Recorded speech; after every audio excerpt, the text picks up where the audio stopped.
I showed up at my daughter's place and saw a strange car in the driveway. A black Mercedes, brand new, gleaming under the afternoon sun like it had just rolled off the showroom floor. I didn't recognize it. Victoria drove a white Audi, and Kyle had his stupid Tesla that he never shut up about. This was someone else's car. I parked my truck on the street and sat there for a minute, engine ticking as it cooled. The house looked peaceful. Too peaceful. The kind of quiet that makes you notice things you normally wouldn't, like how the curtains were drawn in the middle of the day, like how the front door wasn't quite closed all the way. I'd come to drop off some tools I'd borrowed from Kyle's garage last month. He'd been asking for them back, sending passive-aggressive texts about how he needed them for some project he was probably never going to finish. I figured I'd swing by on my way home from the hardware store, hand them over, maybe see my daughter for 10 minutes. Simple afternoon errand. Nothing about this felt simple anymore. I grabbed the toolbox from the passenger seat and walked up the driveway. The Mercedes had temporary tags. Whoever owned it had money. New money, the kind that needed everyone to know about it. The interior was pristine. Leather seats still had that factory smell drifting through the cracked window. A woman's sunglasses sat on the dashboard. Expensive ones. The front door gave when I pushed it. Not locked, not even latched. I stepped inside and listened. The house was one of those modern, open-concept designs that Victoria had insisted on when they bought the place 3 years ago. Everything visible from everywhere, she'd said. Clean lines, natural light. I'd helped them move in, spent a weekend hauling boxes up those stupid floating stairs that cost more than my first car. I could hear voices upstairs, low and intimate, the kind of voices people use when they think they're alone. I set the toolbox down by the door, quiet as I could manage. My work boots felt too loud on the hardwood floor. Every step sounded like a gunshot in my head, but nobody upstairs seemed to notice. They were too occupied. The stairs didn't creak. That was good.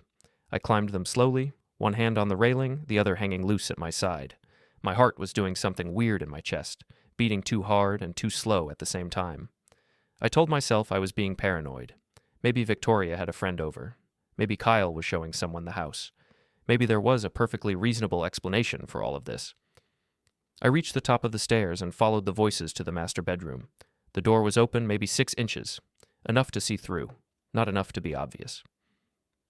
Kyle was sitting on the edge of the bed. He wore slacks and a dress shirt, sleeves rolled up like he'd just come from the office. His tie was loose around his neck. A woman stood in front of him, her back to the door. She wore a gray business suit, skirt, and jacket, heels that brought her up to Kyle's height. Dark hair pulled back in a twist. Not yet. But the air in that room was thick with it. The way he touched her waist. The way she leaned into him. The way they both smiled like they were sharing the world's best secret. "You feel incredible," Kyle said. His voice was rough, hungry. So different from Victoria. She's let herself go, you know? But you... His hands moved up her sides, slow and deliberate. "You take care of yourself. I can tell." The woman laughed. It was a knowing laugh, confident and cruel. She doesn't appreciate what she has. She doesn't appreciate anything. Kyle pulled her closer. "All she does is complain. The house isn't big enough. I don't make enough money. I don't pay enough attention to her." He kissed the woman's neck. "You're so tight, so perfect. Not like my wife." I'd heard enough, seen enough.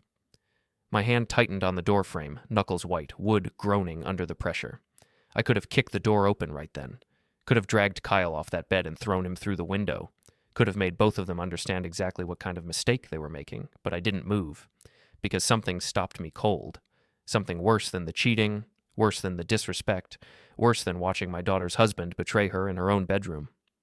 The woman turned her head slightly, adjusting her position, and I saw her profile. I recognized her. My entire body went rigid. Cold sweat broke out across my back. My stomach dropped like I'd just stepped off a cliff. It was Diana Whitmore, my daughter's boss, her mentor.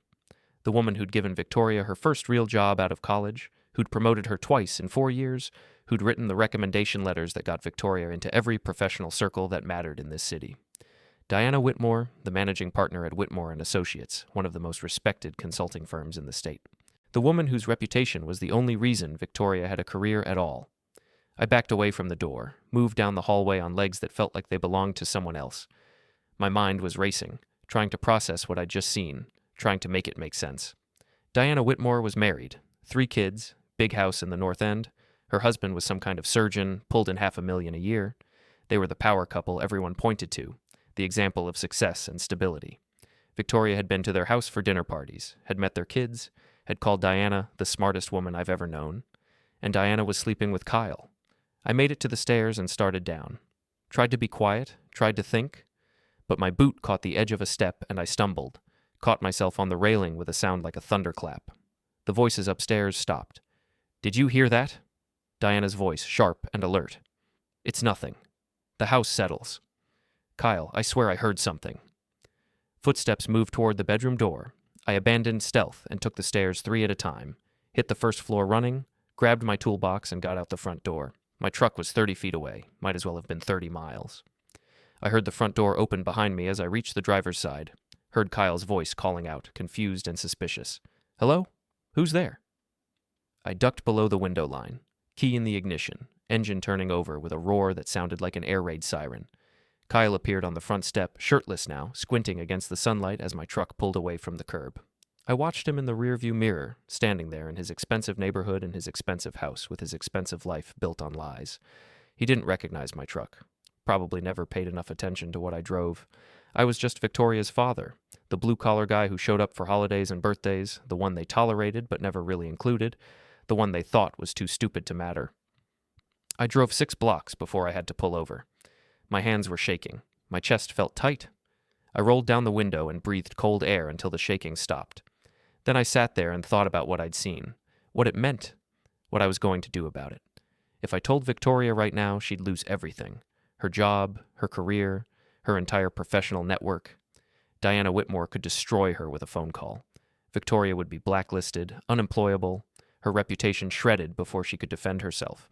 And she'd probably blame me for it, for not minding my own business, for showing up unannounced, for ruining her life.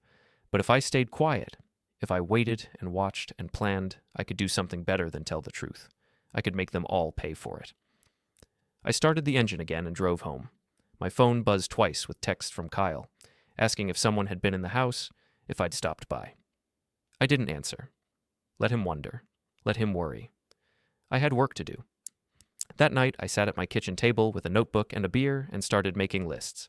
Everything I knew about Kyle and Diana, everything I knew about Victoria's job, her connections, her dependencies. I wrote down names, dates, places, drew lines between them, looked for weak points. The thing about being underestimated your whole life is you learn to see things other people miss. You learn to be patient. You learn that revenge isn't about anger, it's about precision. Kyle thought I was a simple man, worked construction for 30 years, retired with a decent pension and a paid-off house, never went to college, never wore a suit. Victoria had apologized for me at her wedding, told her new in-laws that I was rough around the edges but meant well. They saw a blue-collar worker. I saw opportunities. Diana Whitmore was careful, had to be, in her position, but everyone makes mistakes when they think they're safe, when they think the only people watching are too stupid to understand what they're seeing. I finished my beer and started a second page of notes. This was going to take time, weeks, maybe months. I'd have to be smart. Couldn't leave tracks. Couldn't give them warning. My phone buzzed again. Victoria this time, calling. I let it ring through to voicemail, listened to her message asking if I'd stopped by earlier, if I'd seen Kyle's car in the driveway, if everything was okay. Her voice sounded tired, stressed. She'd been working long hours lately, she'd told me last time we talked. Big project at the firm. Diana had her managing a major client account. I wondered if Kyle had started sleeping with Diana before or after Victoria got that promotion. If it mattered, it didn't matter. I deleted the voicemail and went back to my notes. By midnight, I had a plan. Not complete, but enough to start. The first step was information. I needed to know schedules, patterns, habits. Needed to know when and where they met, how often, how careful they were being. I knew a guy who did security systems, another one who worked as a private investigator before he retired. I had friends in low places, the kind of people who knew how to find things out without anyone noticing. I'd call in some favors. The next morning, I drove to a coffee shop across from Whitmore and Associates, parked where I could see the front entrance. I'd brought a newspaper and a thermos. Diana Whitmore arrived at 8:15 in her black Mercedes. Parked in the executive section. Walked into the building with the confidence of someone who owned everything she touched. Victoria arrived 20 minutes later. She looked exhausted, circles under her eyes, hair pulled back in a messy bun. She carried 2 bags, briefcase, and lunch, struggling with the door like she was carrying the weight of the world. They worked in the same building, probably saw each other every day. Victoria trusted Diana completely. Kyle's office was downtown, 12 blocks away. I drove over and found his car in the underground parking garage. He'd be there until 5, maybe later. And plenty of time. I spent the rest of the day driving around, thinking, planning, called my friend Jimmy, the one who used to do security systems, asked him about ways to watch someone without them knowing. He gave me some advice, suggested a few products, told me to be careful. "Whatever you're doing, Eddie," he said, "make sure it's legal. I don't want to visit you in prison." "It's legal," I told him. "Just need to keep an eye on some people." "Your daughter okay?" "She will be." I bought a cheap smartphone with a prepaid plan, opened a fake email account, started documenting everything, photos, times, locations, started building a file. 3 days later, I watched Diana Whitmore leave work early and drive to a hotel on the east side. 30 minutes later, Kyle's Tesla pulled into the same parking lot. I took pictures, waited. They stayed for 2 hours. When they left separately, I followed Diana back to her office. Then I followed Kyle home. He arrived before Victoria, showered, changed, was watching television when she walked in at 7:30. I watched through the front window as she kissed him hello, as he barely looked up from the screen. My daughter deserved better than this. She'd always deserved better. Smart kid, worked hard, believed in people. She'd believed in Kyle when they met in college, believed in him when he couldn't find work after graduation, believed in him when he finally landed a job that paid half what she made, believed in him when he said he'd love her forever, believed in Diana Whitmore when Diana said she'd always look out for her. Both of them had made my daughter into a fool. I drove home and added the hotel photos to my file. The evidence was stacking up, but evidence wasn't enough. I didn't need proof for court.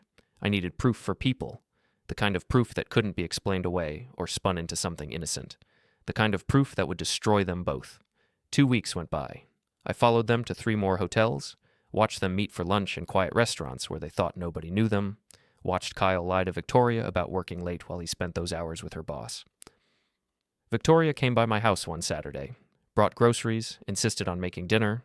She looked worse every time I saw her. Thinner, more tired, sad in a way that made my chest hurt. "Work's been crazy," she said, chopping vegetables at my counter. "Diana's got me handling the Anderson account. It's huge. Could make my career if I don't screw it up." "You won't screw it up." "Kyle doesn't think I can handle it. Says I'm too stressed, that I should ask Diana to give it to someone else." She laughed, but it was hollow. "He doesn't get it. This is everything I've worked for." I watched her cook, watched her pretend everything was fine, and I didn't say a word. After she left, I pulled out my notebook and added another name to the list. The Anderson account. That was leverage. If Diana was using Victoria to manage a major client while sleeping with her husband, that was professional misconduct. The kind that could get her fired, sued, disbarred from half the organizations she belonged to. I made a call to another friend, this one who worked in corporate law, asked some hypothetical questions, got some very interesting answers. By the end of month 1, I had enough evidence to prove the affair 10 times over. But I wasn't ready yet. Because I'd realized something important. Kyle wasn't the villain here. He was just convenient. Just a weak, selfish man who'd been handed something he didn't deserve and decided he deserved more. He was a symptom. Diana Whitmore was the disease. She'd been in a position of power over Victoria for years. Had cultivated that dependence deliberately, made herself indispensable, made sure Victoria owed her everything. And then she'd taken Kyle because she could. Because it amused her. Because she got off on having that much control over someone's life. Victoria didn't know it, but she'd been competing with her boss for her own husband. And she'd been losing since day 1. That changed my plan. Made it bigger, or more complicated, also made it more satisfying. I spent the next 2 weeks learning everything I could about Diana Whitmore. Her business, her reputation, her carefully constructed public image, the charity boards she sat on, the political campaigns she donated to, the networking groups she ran, the professional organizations where she held leadership positions. She'd built an empire on being untouchable, on being the smartest, most capable, most trustworthy woman in the room. People believed in Diana Whitmore the way they believed in institutions, believed she was above the petty mistakes normal people made. I was going to prove them wrong. The first crack appeared at a charity gala. Big event, 500 people, everybody who mattered in the city's business community. Victoria had been working on it for weeks, part of Diana's team organizing the whole thing. I bought a ticket, put on the only suit I owned, showed up like I belonged there. Victoria was surprised to see me. "Dad, what are you doing here?" Thought I'd support the cause, I said. Figured I should see where all your hard work went. She looked pleased, proud even. Introduced me to some of her colleagues. I shook hands, made small talk, played the part of the humble working-class father who was so proud of his successful daughter. Diana Whitmore was holding court near the bar.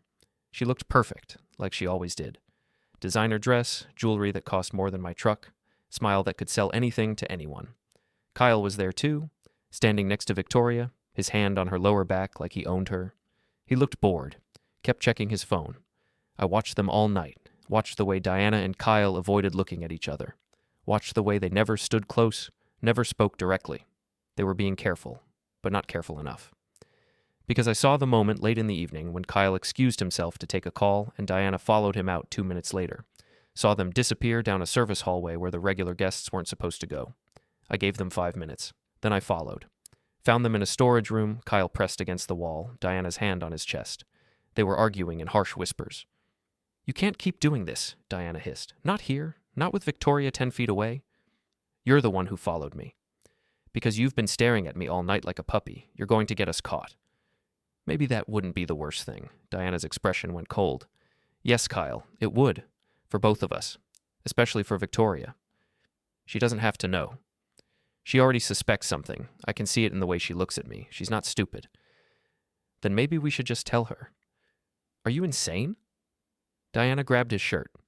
You tell her nothing. You keep your mouth shut. You keep playing the devoted husband and you let me handle this. Understand? Kyle nodded, chastened. Yeah, I understand. Good. Diana released him, smoothed her dress. Now get back out there. Wait 10 minutes before I follow. She turned toward the door and saw me standing there. Her face went white.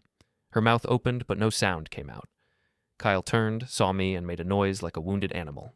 I smiled at them both. Evening, I said. Nice party. Diana recovered first. She was good at that. Mr. Brennan, I didn't realize you were attending. Wouldn't miss it. Victoria worked so hard on this. Yes, she did. Diana's mind was racing. I could see it in her eyes. Calculating, measuring, trying to figure out how much I'd heard, how much I knew, how much damage I could do. I should get back. People will wonder where I went. I bet they will. She walked past me, head high, every inch the confident professional.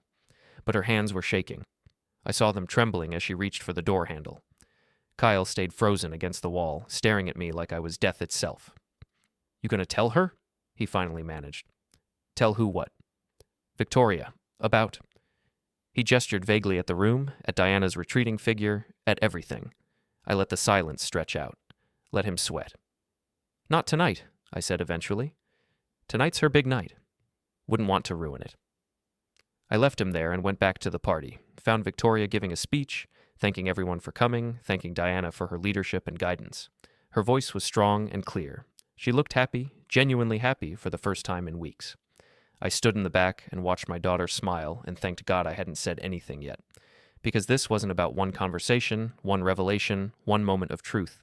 This was about making them understand that they'd created something they couldn't control, that their careful plans and secret meetings had been watched by someone they'd underestimated, someone who was going to make them pay for every lie.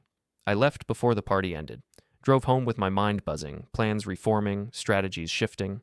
I'd shown my hand tonight, let them know I knew. That was intentional, necessary. Because the thing about revenge is, it's not just about the ending, it's about the fear, the waiting, the knowledge that something terrible is coming and there's nothing you can do to stop it.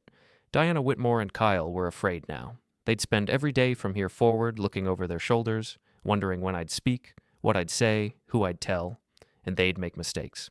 Everyone does when they're afraid. I just had to wait for them. While you're here, hit the hype button, don't forget to subscribe and support this channel with a like. And tell us below, have you ever faced something like this? The days after the gala passed in slow motion, I watched. I waited. I documented everything. Diana Whitmore became paranoid. I could see it in the way she moved, the way she checked her surroundings constantly, the way she jumped every time her phone rang. She started taking different routes to work, started parking in different spots, started looking over her shoulder like she expected to see me standing there. She was right to be scared. Kyle fell apart faster. 3 days after the gala, he showed up at my house, banging on the door at 7 in the morning. I'd been awake for 2 hours already, drinking coffee and going through my notes. I let him knock for a while before I answered. He looked terrible. We need to talk. About what? You know what. He pushed past me into the house, pacing my living room like a trapped animal. What are you going to do? Are you going to tell Victoria? Are you going to tell Diana's husband? What do you want? I closed the door, locked it. Want some coffee? I don't want coffee. I want answers. His voice cracked. You can't just stand there and act like nothing happened. You saw us. You know. So what are you going to do? I walked to the kitchen and poured myself another cup. Took my time, let him spiral.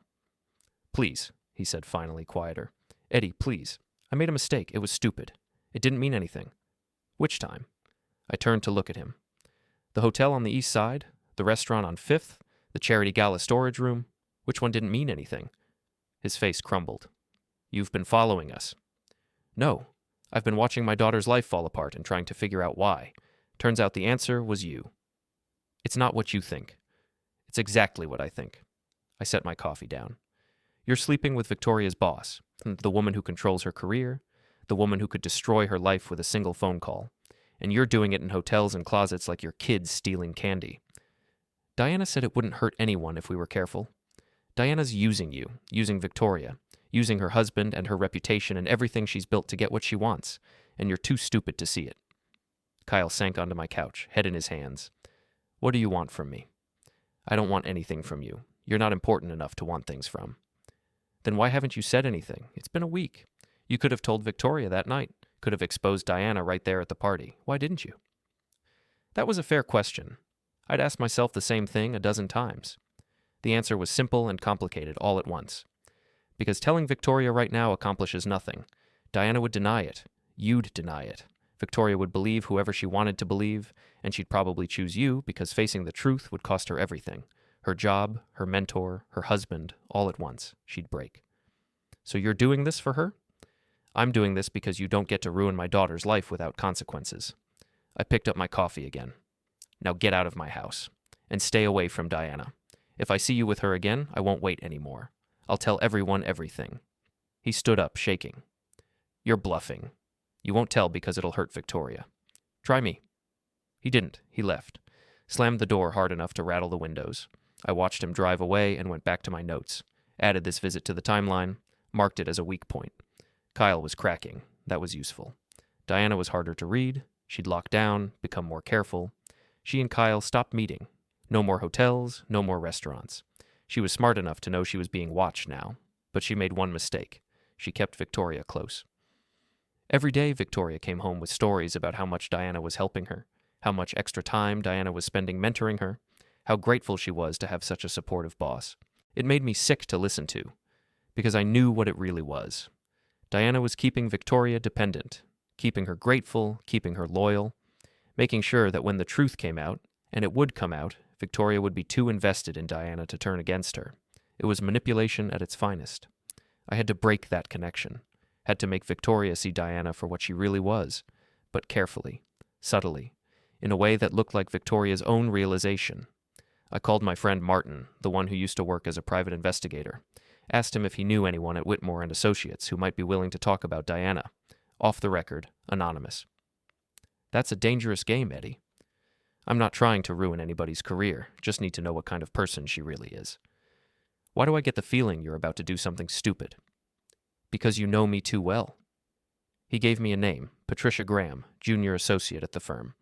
Had worked there for 6 years, knew all the internal politics, and according to Martin, had no love for Diana Whitmore. I met Patricia at a coffee shop 20 blocks from the office. She was younger than I expected, late 20s, sharp eyes, and sharper suit. Carried herself like someone who'd fought for everything she had. Martin said you wanted to talk about Diana. I want to understand how she operates, what kind of boss she is, what kind of person. Patricia stirred her coffee, considering. Why? Because she's destroying someone I love, and I need to know how to stop her. Your daughter works for her. You did your homework. Martin mentioned her name. I know Victoria. She's good. Too good to be stuck where she is. Patricia leaned forward. Diana keeps her there on purpose. Keeps all the women she mentors right where she wants them. Just successful enough to be grateful. Just ambitious enough to be desperate for more. Why? Power. Control. Diana Whitmore is the smartest woman in every room she enters, and she makes sure everyone knows it. She collects people, uses them. Your daughter's just the latest in a long line. Tell me about the others. Patricia did. Spent the next hour laying out a pattern that went back years. Women Diana had mentored, promoted, then held in place. Women who'd trusted her completely, who'd defended her against any criticism, who'd been utterly loyal until they realized they were trapped. What happens when they figure it out? They leave, or they get fired. Diana's very good at making people think it's their own fault, that they weren't good enough, weren't smart enough, weren't grateful enough, and because she's so respected, everyone believes her version. Has anyone ever challenged her? One woman tried, 3 years ago, made accusations about Diana playing favorites, about ethical violations. Diana buried her, destroyed her reputation so thoroughly the woman left town and changed careers. What were the accusations? That Diana was sleeping with one of the junior partners, that she was giving him preferential treatment, better clients, bigger bonuses, using her position to carry on an affair. I set my coffee down carefully. Was it true? Probably. The timing was right. The guy got promoted twice in 6 months right after Diana's divorce was finalized. Then she remarried and the promotion stopped. He quit a year later. You're saying this isn't the first time. I'm saying Diana has a pattern. She finds powerful men and makes them more powerful. Then she moves on. Your daughter's husband is probably just the latest. The pieces clicked into place. Diana wasn't having an affair with Kyle because she cared about him. She was having an affair with Kyle because it gave her leverage over Victoria, because it made Victoria more dependent, more controlled, more useful. Thank you, I said. Whatever you're planning, be careful. Diana has friends in high places, people who owe her favors. She's very good at making problems disappear. I'm not a problem, I'm a solution. I left Patricia there and drove home with a new understanding. Diana Whitmore was more dangerous than I'd thought, more calculating, more ruthless. That was fine. I could work with ruthless. Over the next week, I gathered more information, talked to more people, built a clearer picture of Diana's career, her methods, her weaknesses. She was respected, yes. Admired, yes. But she wasn't loved, wasn't trusted beyond her professional capacity. People worked for her because she was effective, not because they believed in her. That was the crack in her armor. Diana's reputation was built entirely on competence and results. Take those away, and she had nothing. I started making calls.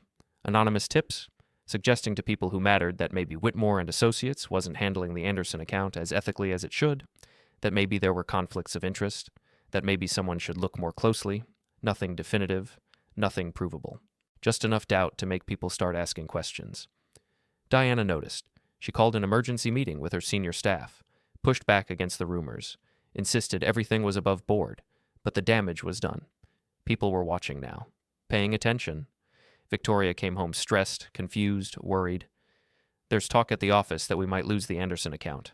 Diana says it's just politics, that our competitors are trying to undermine us. But I don't know. Something feels wrong. Trust your instincts, I told her.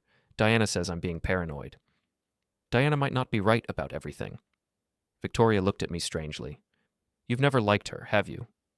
I don't know her well enough to like or dislike her. But you don't trust her? I don't trust anyone who has that much control over my daughter's life.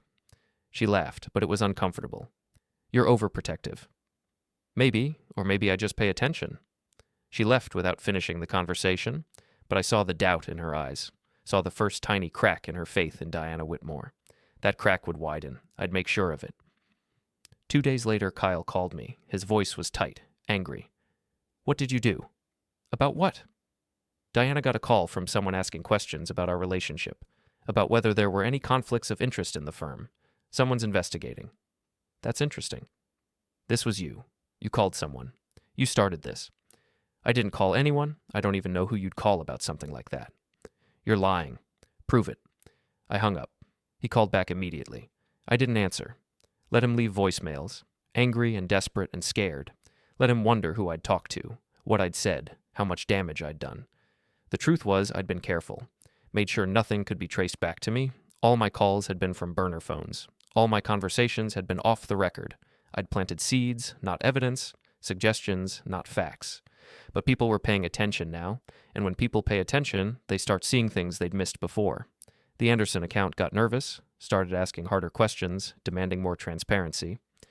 Victoria worked 16-hour days trying to satisfy them, trying to prove the account was solid. Diana worked just as hard to cover her tracks, but she'd been sloppy with Kyle, had met him during work hours, had used firm resources to book hotels, had made small mistakes because she'd thought she was untouchable. Those mistakes started surfacing.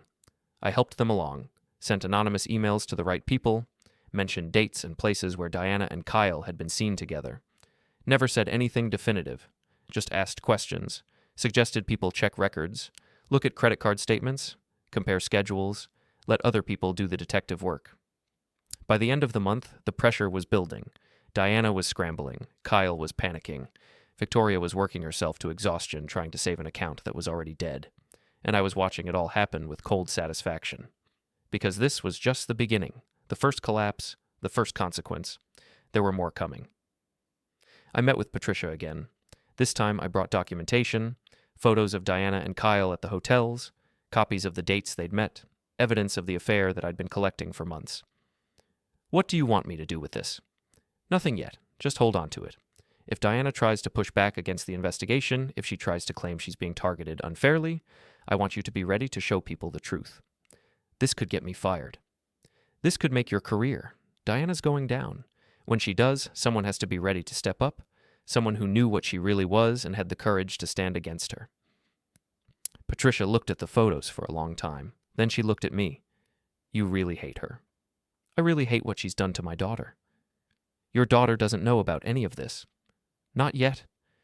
When she finds out, she's going to be devastated. She's already devastated. She just doesn't know why yet. I stood up. When the time comes, I want you to be there for her, professionally. Help her land on her feet. You're assuming she'll forgive you for this. I'm not assuming anything. I'm just making sure she has options. I left the coffee shop and drove to my next destination, a law office downtown where I had an appointment with a lawyer who specialized in employment disputes.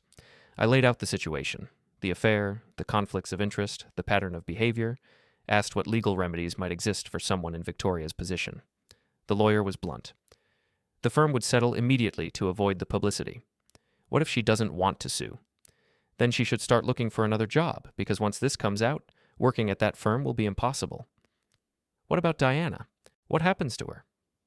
If the firm's board finds out about the affair and the conflicts of interest, she'd be fired, I'd lose her partnership, possibly face ethics charges depending on what else comes out. And if someone made sure the board found out? The lawyer smiled. Then Diana Whitmore's career would be over. I paid for the consultation and left with a clear path forward. Everything was in place. All I needed now was the right moment, the right trigger, the right explosion. It came 2 weeks later at a quarterly board meeting. Whitmore and Associates held them at a hotel conference center, invited all the partners and senior associates. Victoria attended as the lead on the Anderson account. Diana ran the meeting, stood at the front of the room in her perfect suit with her perfect smile and presented the quarterly numbers. They were good, better than expected. Then someone asked about the Anderson account. Diana deflected, said everything was fine, said the concerns had been addressed, but someone else had done their homework, had looked at the dates, had checked the records, had noticed that Diana had been billing personal expenses to the firm during the same times she'd been meeting Kyle at hotels. It started as a question, became an accusation, turned into a full-scale audit right there in the conference room. Diana tried to maintain control, tried to explain, but the more she talked, the more questions came up, the more details people noticed, the more inconsistencies emerged, and then someone asked directly, "Were you having an affair?" The room went silent. Diana's face was stone. That's a personal question that has no bearing on firm business. It does if it created conflicts of interest, if it compromised client relationships, if it affected personnel decisions.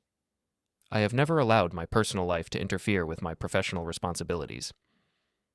Then you won't mind if we investigate further. Diana looked around the room, saw the faces of people who'd worked for her, trusted her, believed in her, saw them turning skeptical, judgmental, cold. She saw Victoria in the back row, staring at her with growing horror. "This meeting is over," Diana said. "No," said the senior partner, a man named Richard Blackwell who'd helped found the firm 30 years ago. "It's not.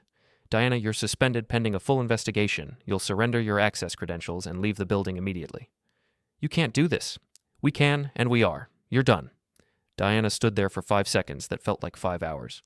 Then she grabbed her briefcase and walked out. Everyone in the room turned to look at Victoria.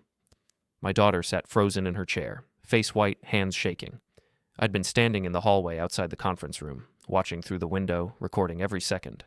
When Diana came out, she saw me immediately. Her eyes locked onto mine, and for a moment I saw pure hatred. Then she walked past without saying a word. Victoria came out 10 minutes later. She looked destroyed, saw me standing there, and stopped. "Dad, what are you doing here?" "I work in the building," I lied. "Maintenance contract, saw the commotion."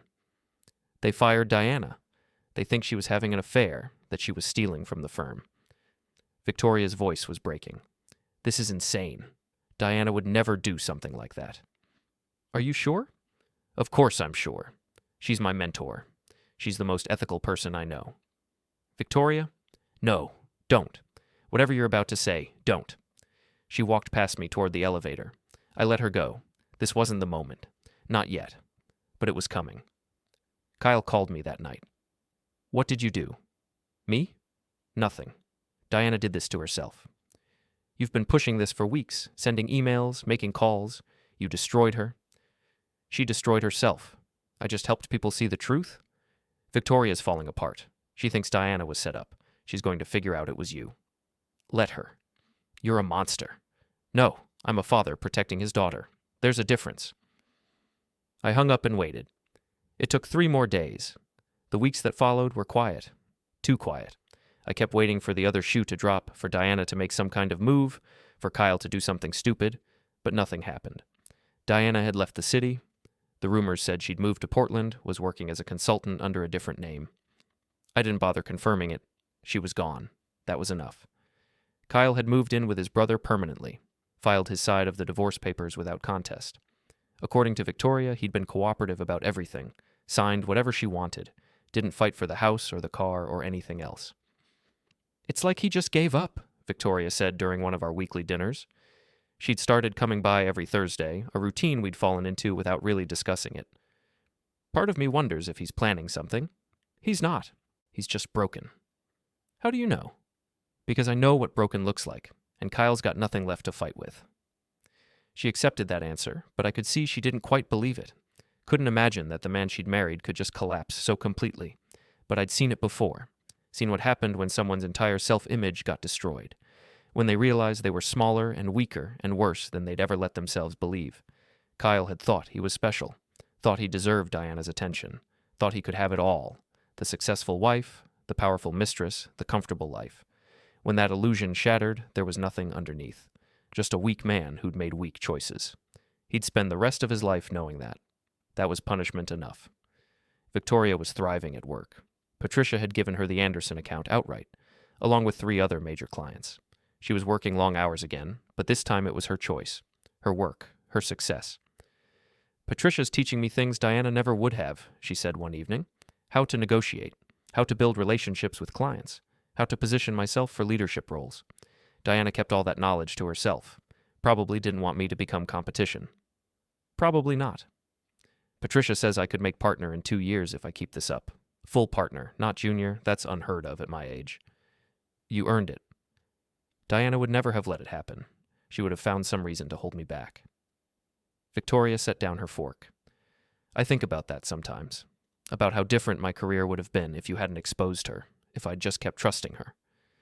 "Don't think about it. Focus on where you are now." "I am, but it's hard not to wonder." She paused. "Do you regret it? Any of it?" "No." "Not even the lying? The manipulation?" "The lying was necessary. The manipulation was necessary. I don't regret doing what had to be done. Even if it meant hurting me in the process? You were already being hurt.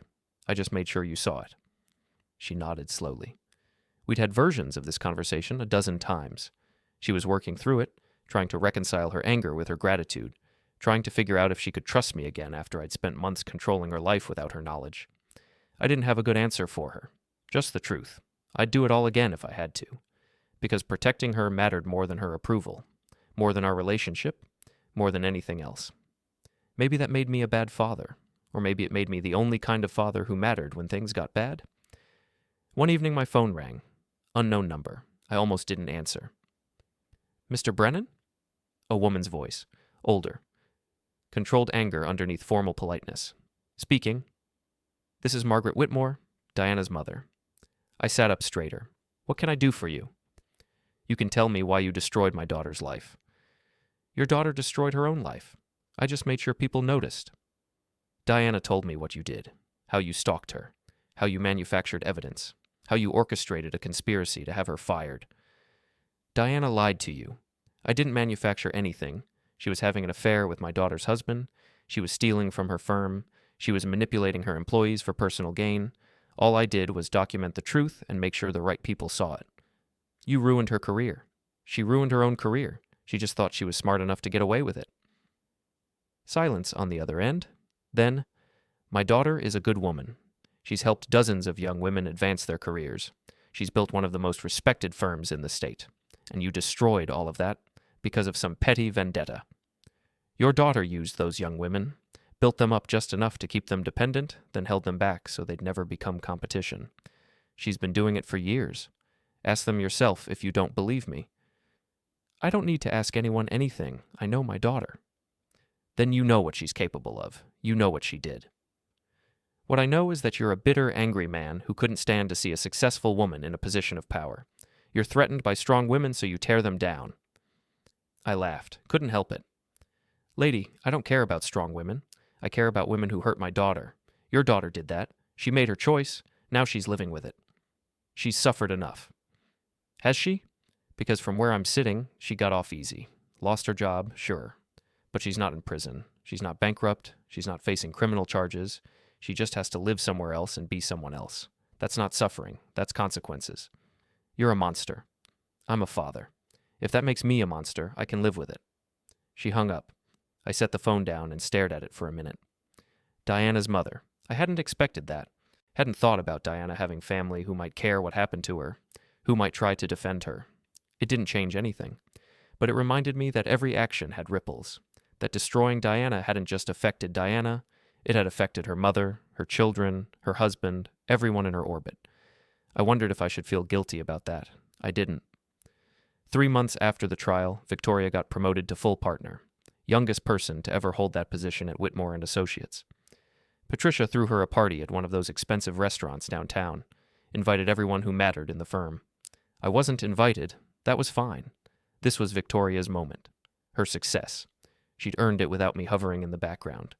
She called me afterward, sounded happy, maybe a little drunk. I wish you'd been there. It was your night. You didn't need your dad cramping your style. Patricia asked about you, said you should have been recognized for what you did. I don't need recognition. I know, but you deserve it anyway. She paused. I've been thinking about everything that happened. About Diana, about Kyle, about all of it. And I understand now why you did it the way you did. If you'd just told me about the affair at the beginning, I would have confronted them immediately, would have made a scene, would have destroyed my own career in the process. Probably. By letting it play out the way you did, by documenting everything and building a case, you made sure I was protected, made sure Diana fell without taking me down with her. That was the plan. It was a good plan, a smart plan. I hated it at the time, but looking back, it was the only plan that would have worked. I'm glad you see it that way now. I'm still angry about the lying, about being kept in the dark, about feeling like a puppet in someone else's show. I know, but I'm also grateful, so I guess I'm both angry and grateful at the same time. Is that weird? No, it's human. She laughed. When did you get so wise? I'm not wise. I'm just old. Same thing. We talked for another 20 minutes about her new position, her plans for the future, her hopes for the firm. She sounded energized in a way I hadn't heard in years, like she'd finally stepped into herself, like she'd finally become the person she was supposed to be. That was worth everything I'd done.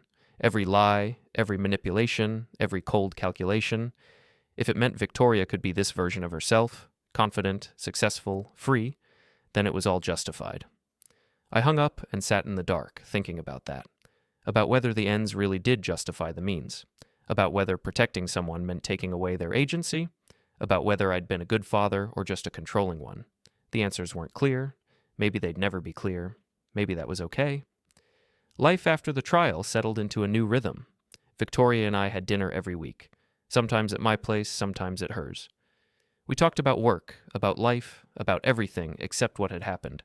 That past existed between us like a scar, healed but visible, a reminder of what we'd been through, what I'd done, what she'd forgiven me for. Kyle disappeared completely. I heard through mutual acquaintances that he'd moved to California, was working some corporate job, was dating someone new, was pretending the last decade of his life had never happened. Good for him. Some people deserve to forget. Diana tried to rebuild her career, moved to Seattle, opened her own consulting firm, but the rumors followed her. People talked, whispered, checked her references, and found carefully worded warnings. She landed a few small clients, but never regained the influence she'd had. I tracked her progress occasionally, not obsessively, just enough to know she was still out there, still trying, still failing to understand that some reputations couldn't be rebuilt. That should have felt satisfying. It mostly felt empty. Revenge was supposed to be sweet. But the sweetness faded fast. What remained was just the knowledge that I'd been right, that I'd won, that the people who'd hurt my daughter had paid for it. Was that enough? I didn't know. Some days, yes. Some days, no. Patricia retired 2 years later, handed the firm over to Victoria and 2 other partners. It was the natural progression. Victoria had earned it, deserved it, would probably run the firm for the next 20 years and make it more successful than it had ever been. Diana sent a congratulations card. Actually sent it. Victoria showed me. It said, "You deserved this. I'm sorry I couldn't be there to help you achieve it." The audacity of that woman. Even in defeat, even after everything, she still tried to position herself as the mentor, as the person who'd shaped Victoria's success. Victoria threw the card away without responding. That was growth. One evening, I got a call from an unknown number. This time, I answered immediately. Eddie Brennan? A man's voice, formal, professional, vaguely familiar. Speaking. This is Richard Blackwell. We met briefly during the Diana Whitmore investigation. The senior partner who'd presided over Diana's termination. I remembered him. Silver hair, expensive suit, voice that could cut through noise like a knife through butter. I remember. What can I do for you? I'm calling to say thank you, officially, on behalf of the firm. For what? For bringing the Diana situation to our attention, for documenting everything so thoroughly, for helping us avoid what could have been a catastrophic scandal if it had gone public before we had all the facts. I was just protecting my daughter. You were, but you also protected the firm, protected our reputation, protected dozens of other employees who were under Diana's influence. He paused. I've been in this business 40 years. I've seen a lot of corporate misconduct, but I've never seen anyone handle it as precisely as you did. You could have gone public immediately, could have tried to destroy us along with Diana. Instead, you gave us the opportunity to handle it internally, to do the right thing. Destroying the firm would have hurt Victoria. That wasn't the goal. Nevertheless, you showed remarkable restraint, remarkable strategy. I wanted you to know that. I appreciate that. I also wanted you to know that Victoria has been exceptional. Best partner I've seen in my career. She's going to do great things with this firm. She already is. Yes, she is. He paused. Take care of yourself, Eddie, and thank you again. He hung up. I sat there holding the phone, feeling something unexpected. Validation, maybe. Recognition that what I'd done hadn't just been personal revenge.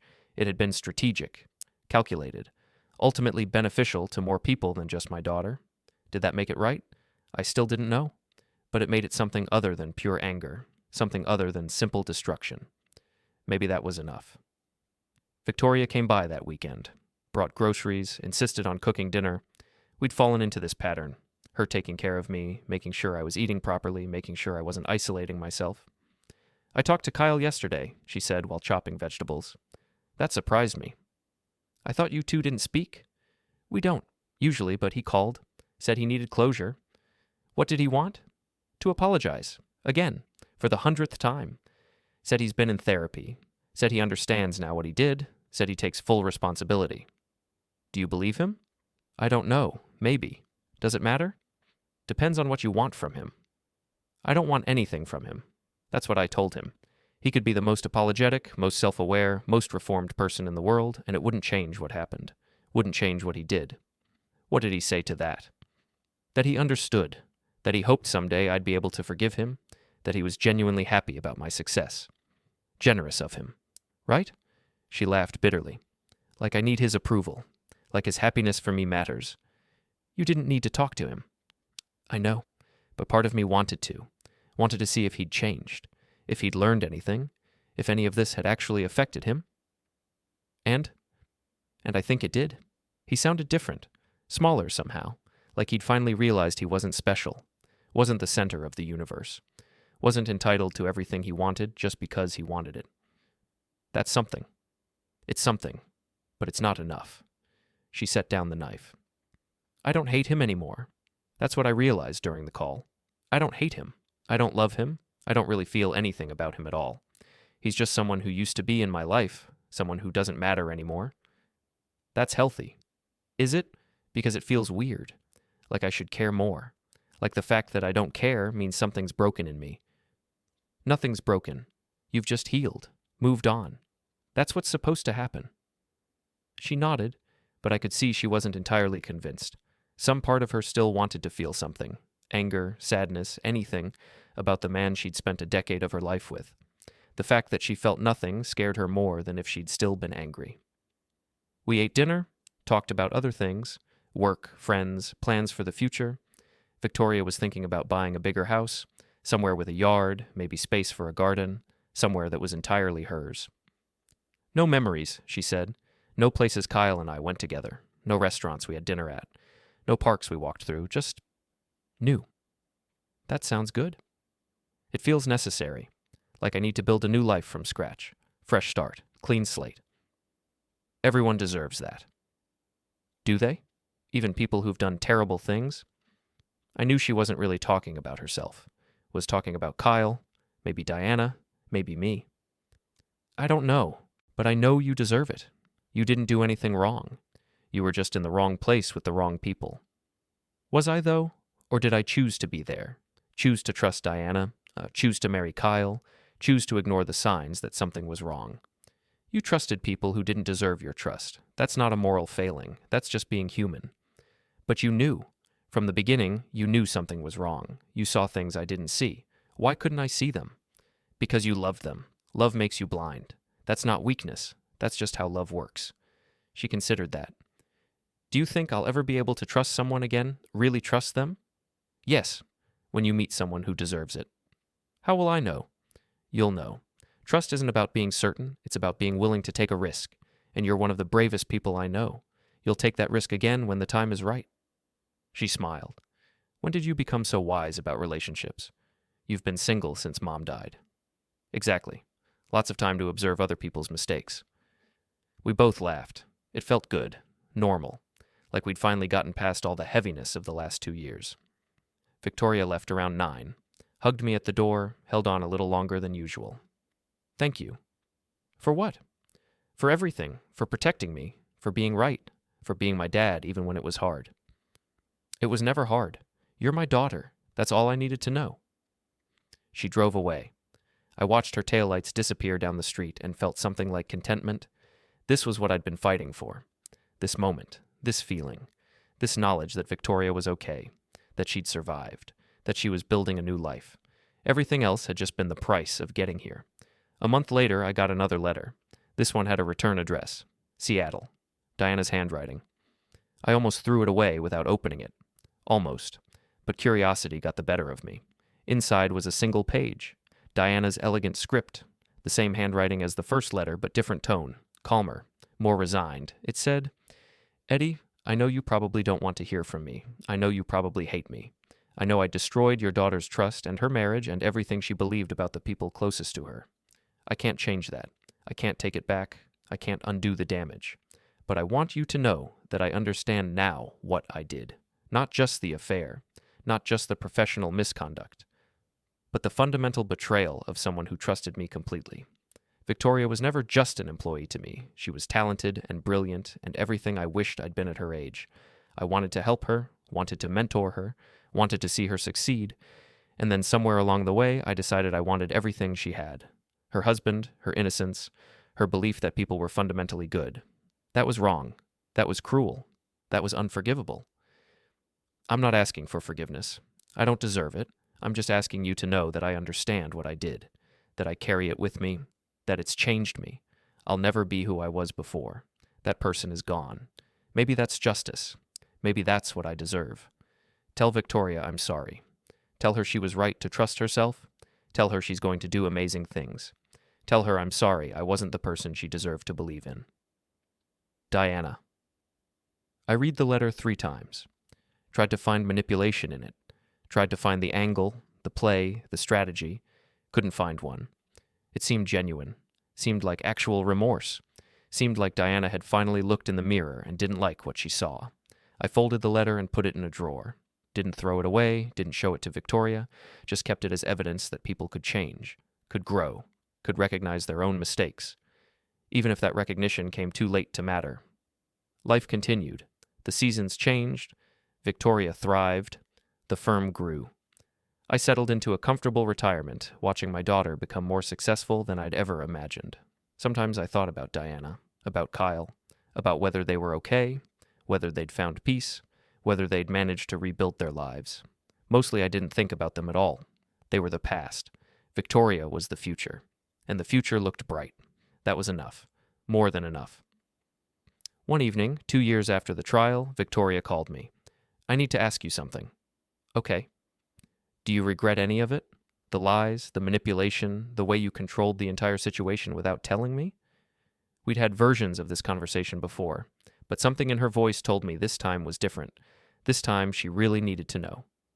"No," I said honestly. "I don't regret it. I'd do it all again exactly the same way. Even knowing how much it hurt me?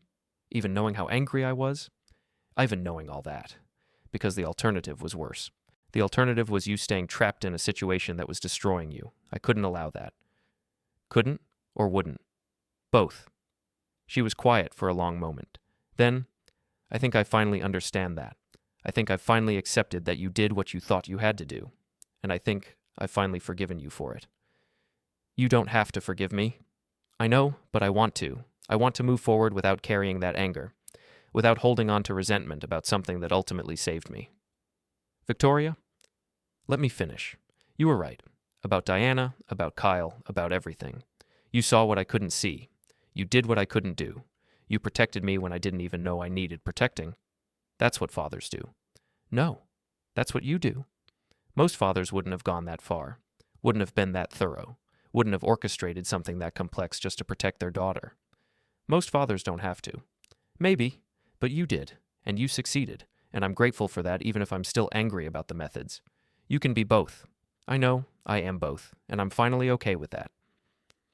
We talked for another hour, about nothing and everything, about her new house, her new clients, her new life, about how good things were, how right things felt. When we hung up, I sat in the dark and thought about forgiveness, about whether I deserved it, about whether it mattered.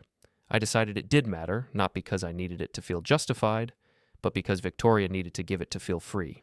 And that was enough. That was everything.